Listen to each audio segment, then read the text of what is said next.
ಎಲ್ಲ SLC ವಿದ್ಯಾರ್ಥಿಗಳಿಗೆ very welcome back. So ಭಾಳ ಜನ ಕೇಳ್ತಾ ಇದ್ರು, ಸರ್ ಗ್ರೇಸ್ ಮಾರ್ಕ್ಸ್ ಬಗ್ಗೆ ಮಾಹಿತಿ ನೀಡಿ, ರಿಸಲ್ಟ್ಸ್ ಬಗ್ಗೆ ಹೇಳಿ, ಎಷ್ಟು ಗ್ರೇಸ್ ಮಾರ್ಕ್ಸ್ ಸಿಗುತ್ತೆ ನಮ್ಗೆ ಈ ವರ್ಷ, ಮತ್ತು ಏನಾದರೂ ಗುಡ್ ನ್ಯೂಸ್ ಬಂದಿದ್ದಾವ, ಓಕೆ, ಮತ್ತು ಪ್ರೈಸ್ ಮನಿ ಬಗ್ಗೆ ಹೇಳಿ, ಸ್ಕಾಲರ್ಶಿಪ್ ಬಗ್ಗೆ ಹೇಳಿ ಭಾಳ ಜನ ಕೇಳ್ತಾ ಇದ್ರು. ಸೊ ವಿದ್ಯಾರ್ಥಿಗಳೇ ಎಲ್ಲ ಕೂಡ ಒಂದು ಗುಡ್ ನ್ಯೂಸ್ ಏನಪ್ಪ ಅಂದರೆ, ಈ ವರ್ಷದ ಕೆಲವೊಂದು ಗ್ರೇಸ್ ಮಾರ್ಕ್ಸ್ ಇದ್ದಾವೆ, ಅದು ನಿಮ್ಗೆ ಆದಷ್ಟು ಬೇಗ ಅಪ್ಡೇಟ್ ಮಾಡ್ತಾರೆ. ಸೊ ಇನ್ನೇನು ಇವ್ಯಾಲ್ಯೂಯೇಷನ್ ಆಲ್ರೆಡಿ ಚಾಲೂ ಆಗಿದ್ದಾವೆ ವಿದ್ಯಾರ್ಥಿಗಳೇ, ಆದಷ್ಟು ಬೇಗನೆ ಮುಗಿಯುತ್ತೆ. ಯಾಕಂದರೆ PUC ವಿದ್ಯಾರ್ಥಿಗಳು ಆದಷ್ಟು ಬೇಗ ಒಂದು ರಿಸಲ್ಟ್ಸನ್ನು ಪ್ರಕಟಣೆ ಮಾಡಿದ್ದಾರೆ. ನಿಮ್ಮದು ಕೂಡ ಆದಷ್ಟು ಬೇಗನೆ ಆಗುತ್ತೆ. So by May first week ನಿಮಗೆ ರಿಸಲ್ಟ್ಸ್ ಅವೈಲೇಬಲ್ ಆಗುತ್ತೆ. ಸೊ ಇನ್ನೊಂದು 2-3 ವಾರ ಅಥವಾ ಒಂದು ತಿಂಗಳೇ ಹಿಡ್ಕೊಳ್ಳಿ, ನಿಮಗೆ ಟೈಮ್ ಇದೆ. ಆರಾಮ್ಸೆ ಡಿಸೈಡ್ ಮಾಡ್ಕೊಳ್ಳಿ ಯಾವ ಕೋರ್ಸನ್ನು ನೀವು ತೆಗೆದುಕೊಳ್ತೀರಾ ಅಂತ.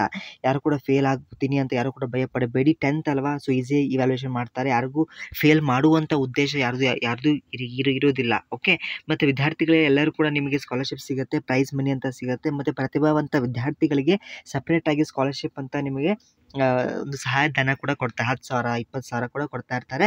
ಎಲ್ಲ ನ್ಯೂಸ್ ಪೇಪರ್ನ ಓದ್ತಾ ಇರಬೇಕು ನೀವು after the result. Okay, so ಎಲ್ಲ ಕೂಡ ನಿಮ್ಮ ಜನಾಂಗದಲ್ಲಿ ನೀವು ಇನ್ ಕೇಸ್ ಬ್ರಾಹ್ಮಿನ್ಸ್ ಆಗಿರ್ಬೋದು ಅಥವಾ ಏನೋ ಬೇರೆ ಯಾವುದೋ ಕಾಸ್ಟ್ ಆಗಿರ್ಬೋದು, ಪ್ರತಿಯೊಂದು ಕಾಸ್ಟಲ್ಲಿ ಕೂಡ ನಿಮಗೆ ಸನ್ಮಾನ ಅಂತ ಕೊಡ್ತಾರೆ. ಕುರುಬರಾಗಿರ್ಬೋದು, ಯಾವುದೇ ಕಾಸ್ಟ್ ಅವರಿಗೆ ನಿಮಗೆ ಸಪ್ರೇಟ್ ಇರುತ್ತೆ. ಸೊ ಅದನ್ನೆಲ್ಲ ಕೂಡ ಚೆಕ್ ಮಾಡ್ತಾ ಇರಬೇಕು. ನಾನು ಕೂಡ ನಿಮಗೆ ಅಪ್ಡೇಟ್ ಮಾಡ್ತಾ ಇರ್ತೇನೆ. ಸೊ ಪ್ರತಿಯೊಬ್ಬರು ನಿಮ್ಮ ಫ್ರೆಂಡ್ಸಿಗೆ ಆಲ್ ದಿ ಬೆಸ್ಟ್ ಅಂತ ಕಮೆಂಟಲ್ಲಿ ಹಾಕಿ, ಅದ್ರ ಜೊತೆಗೆ ಯಾವ ಕೋರ್ಸ್ ಹೋಗ್ಬೇಕಂತ ಅಂದ್ಕೊಂಡಿದ್ದೀರಾ PUCಯಲ್ಲಿ ಅಂತ ನನಗೆ ಕಮೆಂಟ್ ತಿಳಿಸಿ. Okay, so soon there will be a result as well as a good grace marks also. Would you like my friends to share money? Thank you.